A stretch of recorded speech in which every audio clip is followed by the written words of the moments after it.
സ്വിഗ്ഗി തൊഴിലാളികളുടെ ശമ്പളം വെട്ടിക്കുറച്ചതിനെ തുടർന്ന് നടന്ന പ്രതിഷേധ സമരത്തിൽ CITU നേതാവിന് നേരെ ക്രൂര ആക്രമണം.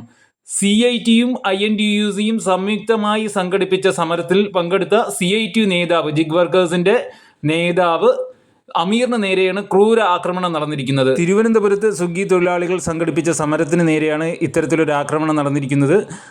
സ്വിഗ്ഗി ഗുണ്ടകളെ പോലുള്ള അക്രമ സ്വഭാവമുള്ള ആളുകളെയാണ് സെക്യൂരിറ്റി ആയിട്ട് നിയോഗിച്ചിട്ടുള്ളത്. അത്തരത്തിലൊരു സെക്യൂരിറ്റി ഗുണ്ടയാണ് അമീറിനെ ആക്രമിക്കുകയും അദ്ദേഹത്തിൻ്റെ തല അടിച്ചു പൊട്ടിക്കുകയും ചെയ്തത്. ഗുരുതരമായി പരിക്കേറ്റ അമീർ ഇപ്പോൾ മെഡിക്കൽ കോളേജ് ഹോസ്പിറ്റലിലാണ്. ഈ സംഭവ വികാസങ്ങൾ നടക്കുന്നതിന് പിന്നിലുള്ള കാരണം എന്തെന്ന് പറഞ്ഞു കഴിഞ്ഞാൽ, സ്വിഗ്ഗി ഓൺലൈൻ ഭക്ഷണ വിതരണ മേഖല അത് പിടിച്ചെടുക്കാനുള്ളൊരു ശ്രമം നടത്തിക്കൊണ്ടിരിക്കുകയാണ്. അവരുടെ പ്രധാന എതിരാളി എന്ന് പറയുന്നത് സൊമാറ്റോയാണ്. സൊമാറ്റോയുടെ കസ്റ്റമേഴ്സിനെ ആകർഷിക്കാൻ വേണ്ടിയിട്ട് സ്വിഗ്ഗി ഒരു വഴി കണ്ടുപിടിച്ചു. അവർക്ക് സൊമാറ്റോ കൊടുക്കുന്നതിനേക്കാളും കുറഞ്ഞ ഓഫർ കസ്റ്റമേഴ്സിന് കൊടുക്കുക. എന്നാൽ തങ്ങളുടെ ലാഭം പോകാതെ തന്നെ അത് പ്രാവർത്തികമാക്കണം. അത് എങ്ങനെയെന്നുള്ളതിനുള്ളൊരു വഴിയാണ് അവർ കണ്ടുപിടിച്ചത്.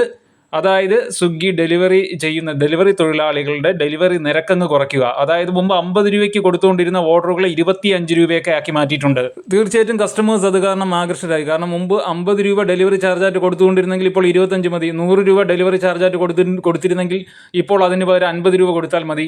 അത്തരത്തിൽ ഒരുപാട് കസ്റ്റമേഴ്സിനെ സ്വിഗ്ഗിക്ക് ആകർഷിക്കാൻ കഴിഞ്ഞു. പിന്നെ കേരളത്തിലെ തൊഴിലില്ലായ്മയും കൂടെ ഇവർ മുതലെടുക്കുകയാണ്. ഇനി എത്ര നിരക്ക് കുറഞ്ഞാലും ഓടാൻ തയ്യാറായിട്ട് ഒരുപാട് പേരുണ്ട്. തൊഴിൽ രഹിതരായിട്ടുള്ള ചെറുപ്പക്കാർ, സ്ത്രീകളും പുരുഷന്മാരുമായിട്ടുള്ള ചെറുപ്പക്കാർ. അതുകൊണ്ട് സ്വിഗ്ഗി ഇനി എത്ര നിരക്ക് കുറച്ചാലും ഇവർക്ക് ഓടേണ്ട ഒരു സാഹചര്യമാണ് ഇപ്പോഴത്തെ കേരളത്തിൻ്റെ അവസ്ഥ എന്ന് പറയുന്നത്. എന്നാൽ ഈ ഓഫർ എന്ന് പറയുന്നത്, ഈ ഡിസ്കൗണ്ട് എന്ന് പറയുന്നത് സ്വിഗ്ഗി തൊഴിലാളികളുടെ കണ്ണുനീരും ചോരയും വിയർപ്പുമാണ്. കേരളത്തിലെ പൊതുസമൂഹത്തിന് മനസാക്ഷി എന്ന് പറഞ്ഞു ഒന്നുണ്ടെങ്കിൽ തീർച്ചയായിട്ടും നിങ്ങൾ ഇവരെ കൂടെ നിൽക്കണം. കാരണം നിങ്ങൾക്ക് ചുറ്റുമുള്ള ഈ ചെറുപ്പക്കാർ തന്നെയാണ് ഒരു നോർത്ത് ഇന്ത്യൻ കമ്പനിയുടെ ക്രൂരമായ ചൂഷണത്തിനിരയായിക്കൊണ്ടിരിക്കുന്നത്.